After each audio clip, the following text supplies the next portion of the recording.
we're putting the front axle on the Eveook.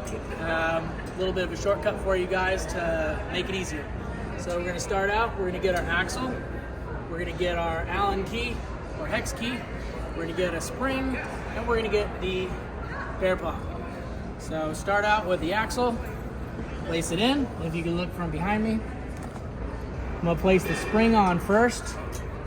Once the spring's on, I can place my Bearpaw on.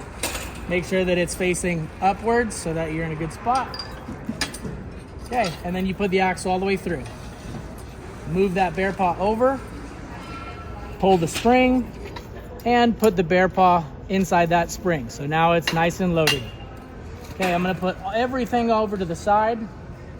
So you notice I'm gonna pull that all the way over. Now I'm gonna grab my second spring, and I'm just gonna place it right in here. So hook the Bearpaw again, push it all the way through. Whoop, that was silly. So do one more time. Push that all the way through and place it in. So now this is fully loaded, and now we just gotta get the wheels on. So start out by getting a washer on both sides, place them both in.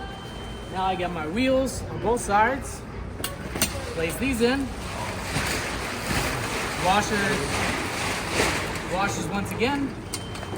And now, just gotta finish it off with my shaft collars. So I'm gonna place it here and tighten that up. Let's see if we can figure it out. There we go. And get this last one on this side as well. So gonna tighten this. I loosened it a little too much, so made it have to spin a little more. Tighten it up and finish it. So now we have the Eveook right here, and it's all ready to go.